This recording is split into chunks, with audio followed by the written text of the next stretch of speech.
Na primeira vez que tu falou aqui, tu te apresentou, mas eu gostaria que tu te apresentasse aqui de novo e falasse um pouquinho da tua trajetória, assim, né, Laura? E talvez até como que tu entrou em contato com o comer intuitivo, porque quando a gente pensa em nutrição, principalmente na nutrição mais clássica, talvez a gente não pensa diretamente no comer intuitivo. Como que foi a tua inserção nisso?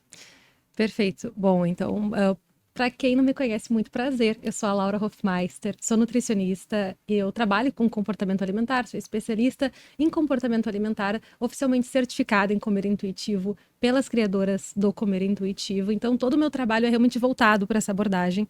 E como tu mesmo disseste, ela é diferente da nutrição tradicional. Então, é muito diferente daquilo que a gente imagina quando a gente pensa na nutrição da forma mais tradicional, que é voltada para nutrientes, para emagrecimento, para peso. Então, eu entrei em contato com o comer intuitivo durante a graduação, do meio para o final da minha graduação, quando eu percebi que eu não estava com uma relação tão legal com a comida e comecei a olhar para isso, olhar para dentro, perceber que, olha, ou eu faço parte do movimento que, assim como fez comigo, pode fazer com que pessoas desenvolvam uma relação complicada com a alimentação e com o corpo, uma relação muito extremista, muito exigente, muito autocrítica, que inclusive foge do saudável que a gente sempre busca.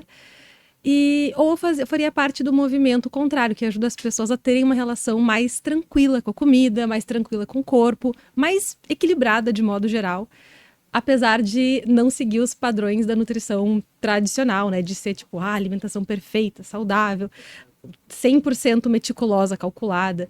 E nessa busca por uma relação mais tranquila com a comida e querer ajudar as pessoas também a terem essa relação mais tranquila com a comida, além de me tratar e cuidar de mim antes, eu fui em busca, dentro da graduação, de outras áreas e áreas que lidassem mais com comportamento alimentar. E por muita sorte, eu tive algumas professoras maravilhosas na graduação que trabalhavam com isso, que davam aula até de transtornos alimentares na faculdade.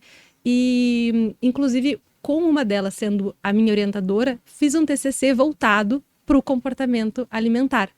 Fiz um mapeamento de escalas do comportamento alimentar como meu TCC, e dentro desse TCC eu encontrei algumas escalas que mediam comer intuitivo. E eu passei a me perguntar o que é o comer intuitivo e fui em busca, então, tentar entender melhor o que era essa abordagem, e a partir disso encontrei o comer intuitivo e me encantei por essa abordagem. Foi assim que eu entrei nesse mundo.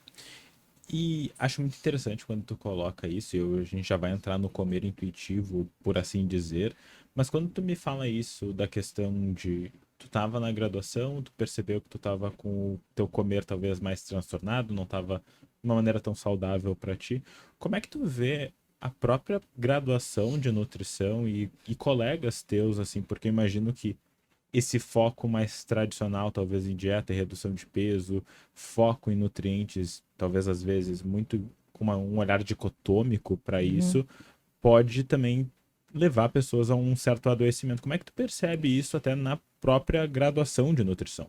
Pois é, estudantes de nutrição e nutricionistas são um grupo de risco, digamos assim, até para o desenvolvimento de transtornos alimentares, justamente por esse contato talvez exacerbado com o nutricionismo, né? Com esse lado nutricional da alimentação, com esse olhar tão direcionado para números, para equilibrar tudo. Então, realmente é um momento delicado, especialmente nos dias de hoje, em que não só a gente vive na cultura da dieta, da qual a gente tanto falou, mas aí vem também toda a graduação.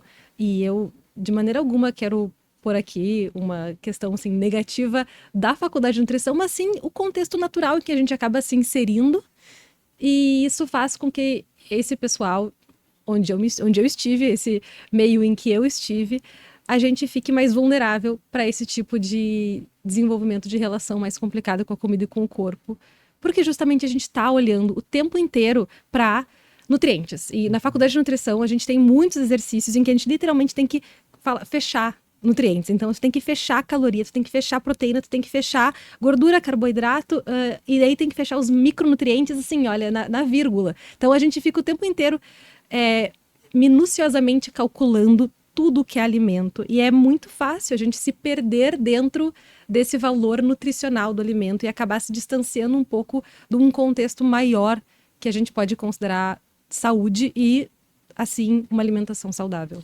E de alguma forma existe algum contrabalanceamento dentro da própria faculdade? Ou, por exemplo, vocês estão fazendo isso super focados ali na questão do cálculo fino, da vírgula, mas existe alguma coisa, por exemplo, de um contrabalanceamento de outras disciplinas ou até mesmo de um apoio falando da importância talvez de rever esse comer transtornado ou até mesmo de poder ter um balanceamento assim de uma flexibilidade maior? Porque tu me falou muito e parece uma rigidez em um lado também.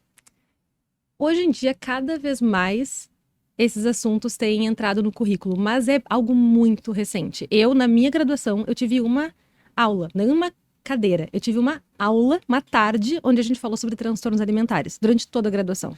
É muito pouco. Mas cada vez mais isso tem entrado na grade.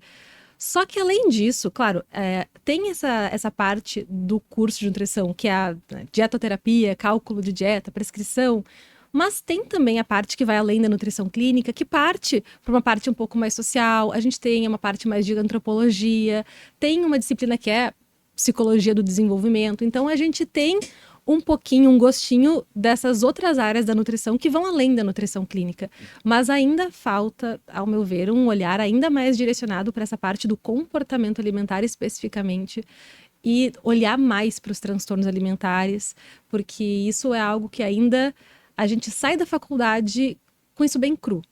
E com muitas lacunas. Então, com certeza, ainda tem muito espaço de possibilidade de desenvolvimento da gente olhar mais para essa área ainda dentro da graduação.